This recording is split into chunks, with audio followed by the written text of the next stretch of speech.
Welcome back, everybody, once again to another episode of TJ Talks the News. Today is September 14th, 2021.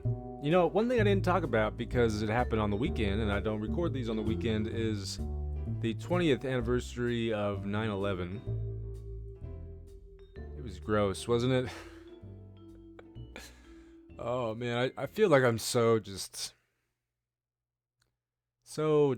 negative all the time. The funny thing is that a lot of people consider me an optimist to the point where they consider me somewhat naive.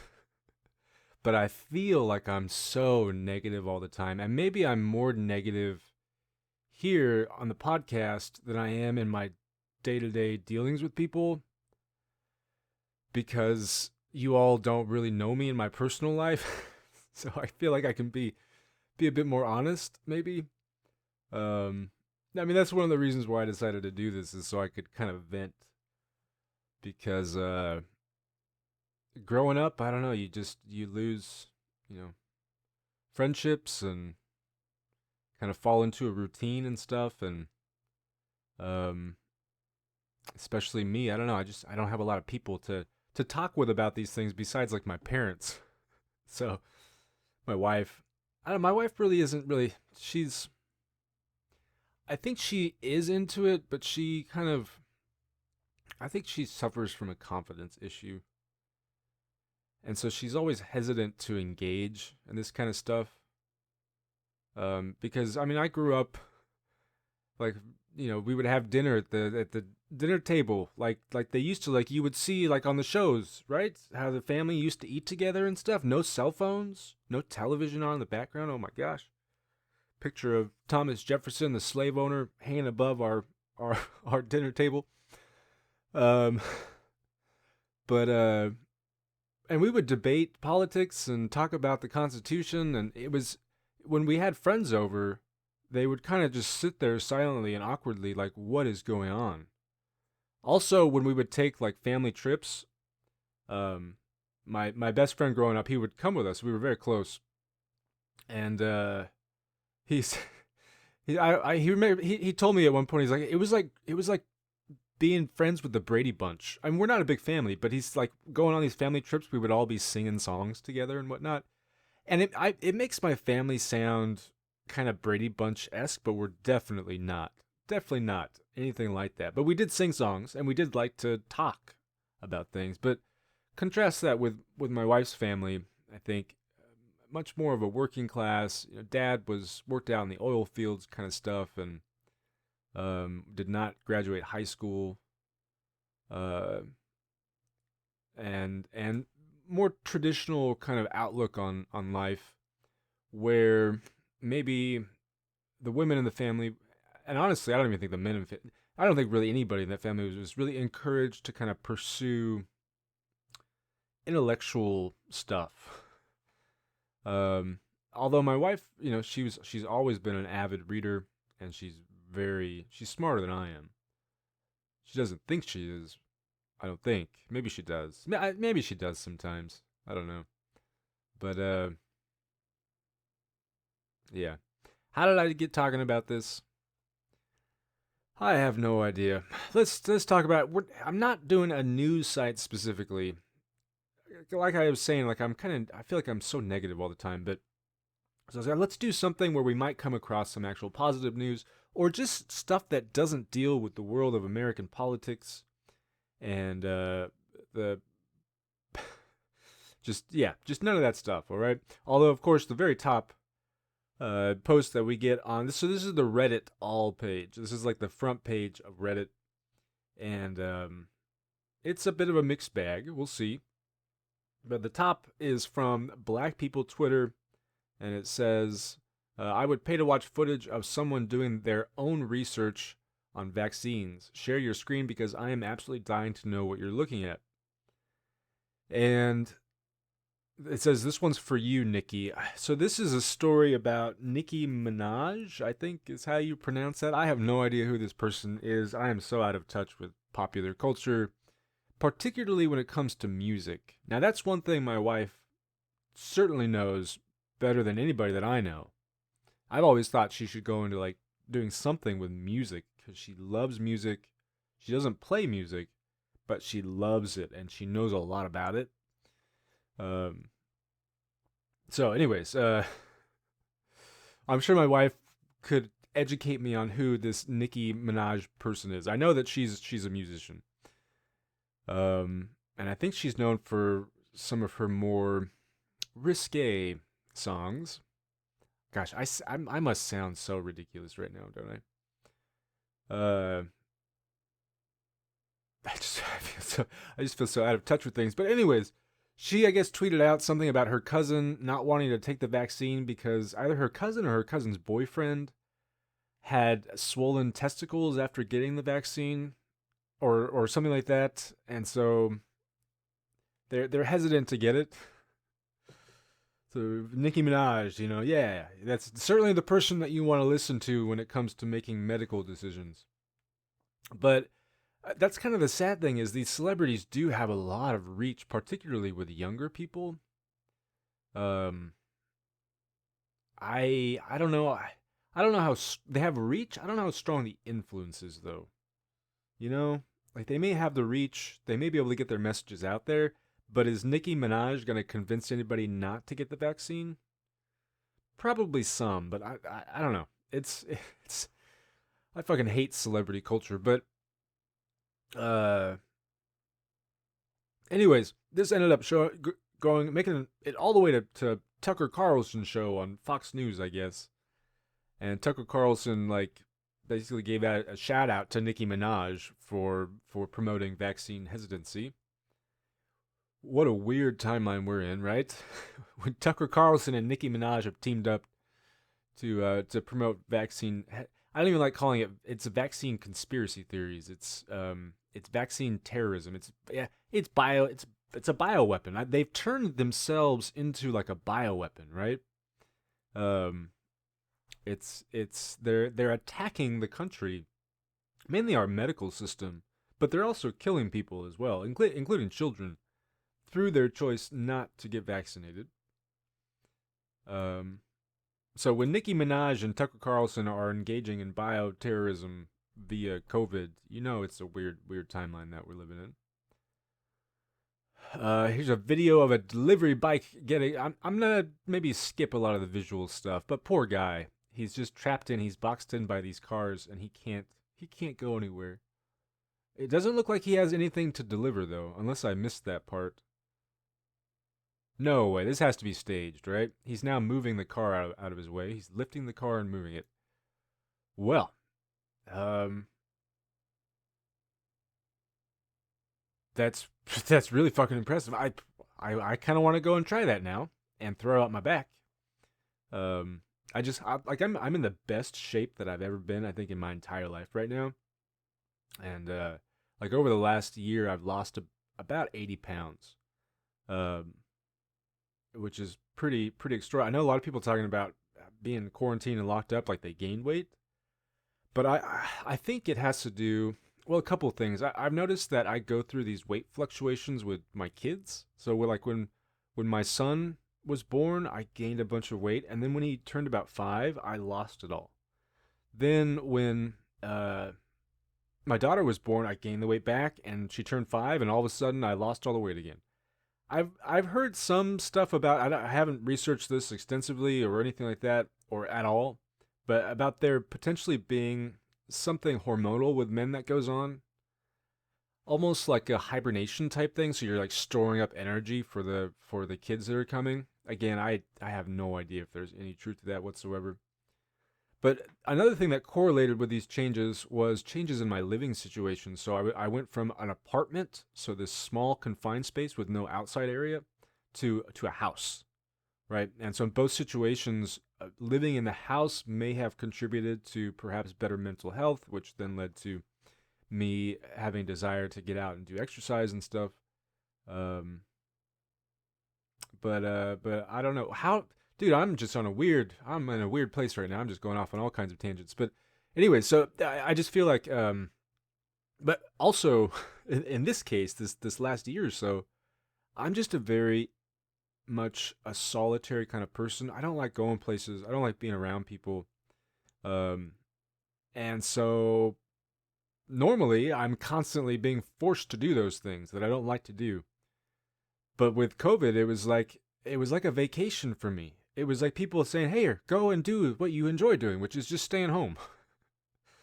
And so I know a lot of other people need to like get out and do things and be around other people, but that is not me. So, but it's like having that freedom to just be me and not be stressed out about these things in this scary outside world. Perhaps put me in a better situation mental health wise to help me get in better shape. So I don't know, but now I'm yeah. I see, and he's not a big guy in this video. It's a little, little tiny guy, and he moves his, and it's a tiny car too. But still, that's freaking impressive. I feel like it has to be staged though, right? It's just like the frame of the car. Not he's not even delivering anything. So yeah.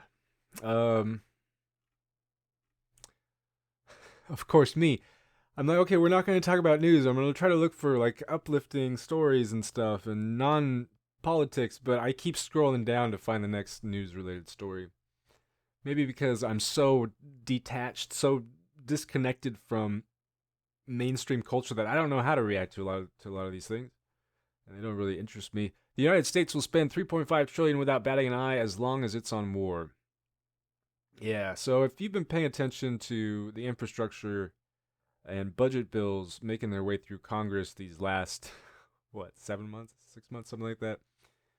Um, it's been this kind of tug of war between the moderate Democrats and the more. We should basically just say between the Republicans and the Democrats. But in this case, the Republicans refer to moderate Democrats, and Democrats refer to the actual moderate Democrats because we don't actually have any progressives in Congress. Maybe one or two. Um, so they've been having this tug of war, these spending bills, and now Joe Manchin, the senator from West Virginia, is basically threatening to derail the budget bill in Congress in the House. And so there's this debate about whether or not 3.5 trillion is too much. Manchin thinks that it's too much, and as many have pointed out, like look how much we wasted on the war. Um, just we have the money for it, and the sad thing is that 3.5 trillion. I've seen estimates between like 6 and 10 trillion for what we need just on infrastructure alone, just to be able to kind of catch up because we're that far behind on it. So the fact that we're debating 3.5 trillion is just fucking ridiculous. Same thing there, right now one of the big issues is how to pay for it. And Manchin is opposed to any kind of extreme taxing measures. He doesn't want to see big tax increases. So there's the current proposal is to raise the tax rate to 36%, I think, the highest marginal tax rate to 36%. I think that affects people who make over $5 million a year in income. So yeah, and people are freaking out about this. Like Manchin thinks that this is too extreme. When, and don't quote me on this one, but I think it basically takes us back to like pre-Trump levels, roughly. So it's not that extreme at all. Um, and if you compare it to previous eras in U.S. history where we saw marginal tax rates as high as 90%, like back in the 50s, um, it just really shows kind of how far the stasis has moved. That the Overton window has moved when it comes to kind of where is the center in American politics. The center is now like on the far right side of the spectrum. We are so far right as a country that I don't even think we remember what a left wing party looks like. So it's yeah. Anyways, 11-month epoxy hot dog update. So this is an ongoing Reddit thing. This guy puts, I think he put various items, but the most popular one is this hot dog that he puts in this epoxy resin, and then he takes video of it every so often to kind of give updates to people. And it's just a hot dog floating in a cube of epoxy resin. It's just This is the internet. It's kind of making me hungry right now. I don't like hot dogs, but it's still making me hungry, which is strange because I usually don't get hungry in the morning. I usually only eat one meal a day. It drives my wife insane because she's like constantly hungry, and she's one of these gets hangry people. She gets angry if she's hasn't had anything to eat. And whereas me, it's like it'll be like 8 o'clock at night, and she's like, "You hungry yet?" And I'm like, "No, I don't think so." So I don't get I just don't get it like these cravings to eat food very often. Um, when I do eat though, I go to town, and stuff. So I've been doing a lot more of my own cooking lately, and cooking from everything from scratch, not buying any kind of pre-made, boxed, packaged anything, and just lots of fresh vegetables. It's been really rough though. My wife is on a gluten-free, egg-free diet. Oh man, so it's just and then she doesn't think she is, but she is a picky eater. Um Things that you might use to try to like spice, give a little flavor to meals. She doesn't like any kind of like sauces or doesn't like tomatoes. I don't know. I feel like she's a and so it makes it harder. But it also makes it, it's a challenge then. I like a good challenge. Having to cook like three different meals at the same time kind of thing. Uh Here's a made me smile post. This man I work with is a single dad with a 15-year-old daughter who's recently turned vegan. And every time I see him, he asks me what I'm having for lunch that day and writes it down for her if he thinks it's something she'd like. That is quite quite sweet. All that really makes me think of is like, what would I make for a vegan meal? Like if my daughter or my son all of a sudden decided to go vegan, which we probably should.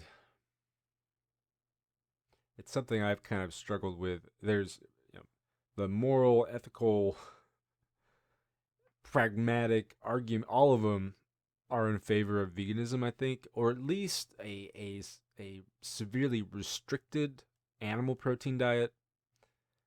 Um, the environmental costs alone, I think are worth it. But so yeah, if I were to if we were to make that step,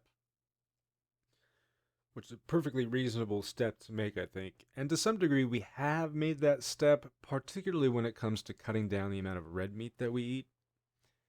Um, I was reading stuff about ocean pollution lately and about how really the only solution is to stop eating fish. And it's like, well, fuck me.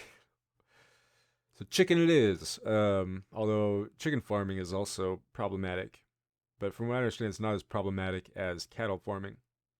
Um, we need to get to the days of eating the bugs, right? That'll be fun. I tell my daughter about it all the time. She can't handle it. But yeah, what would I don't know. I don't think vegan dishes are that hard to make. It's just that a lot of people aren't used to them. And I'll be honest, it feels weird when I do make, because sometimes we'll do like no protein dinner night kind of thing, and it does feel weird to me to not have that kind of animal protein on the plate. But yeah, okay, more of this Nicki Minaj stuff. Earth pimple in a backyard after heavy rain. Whoa, it's like the grass is like swelled with water. Maybe it's grass that was put in not too long ago. That's weird. It really is like a giant pimple. Apple co-founder announces private space company to clean space debris. So I've seen some images they're like simulations of what it's supposed to look up there or what it might look like, I think in a short amount of time, especially given that how much we're expanding out into space. Uh and with the also the expansion of space travel into the private sphere, right? We're it's gonna get a little crowded up there.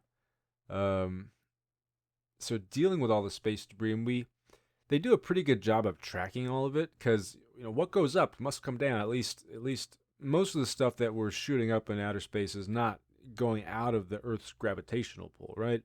So and it'll eventually come back down. And so they track a lot of this stuff, but I know that there have been a few instances of them either losing track or like an old Chinese satellite coming out of nowhere. And thankfully, the Earth is mostly water, so they usually land in the ocean. But I think there have been a few instances of them landing on land and actually hurting people. Gosh, that isn't that insane? I'm kind of reminded of the movie Donnie Darko, where uh, the plane lands on the house. Young people can buy houses if they don't go out drinking, says 22-year-old Stockport landlord. Reminds me of my brother, this picture that they have of this landlord. At least I'm assuming it's the landlord. And it may just be the glasses. I don't know. It doesn't really look like my brother, but it reminds me of him for some reason, and it sounds like something he might say as well. No, he's not. Maybe pre-college, but when he went off to Berkeley, it really changed his perspective on things. I think it was all the acid that he did. He also got really into online gambling and lost all of his tuition money, but um I don't know. He thinks everybody else is stupid. So I'm sure I could certainly see him blaming people's stupidity or their laziness or whatever. Um but yeah, I mean, accounting for the purchasing power of the dollar and rising productivity with stagnant wages and rising cost of housing and renting even, which is really that's the worst part about it for me is that buying a house would actually be cheaper for. I mean, at least it would have been a couple of years ago. But instead, mainly because of my student loans and because of our medical debt that we racked up when my wife got sick, we've we are never going to be able to qualify for a loan basically. And so we're stuck paying more in rent than we would be paying for a house. That has to be the just the worst part of it, right? Is we can't make this investment. And the biggest thing is not the medical debt; it's my student loan debt.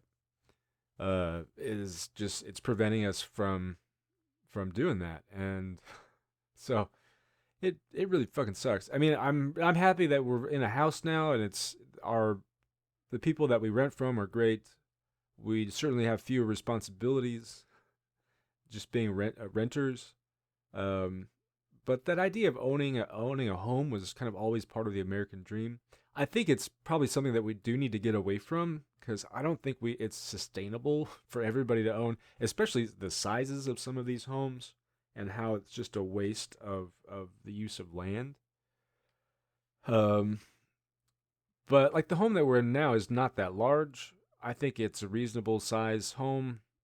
From what I've heard, we actually need to do like vertical housing, but yeah, I don't know. I'm not going to go into that too much.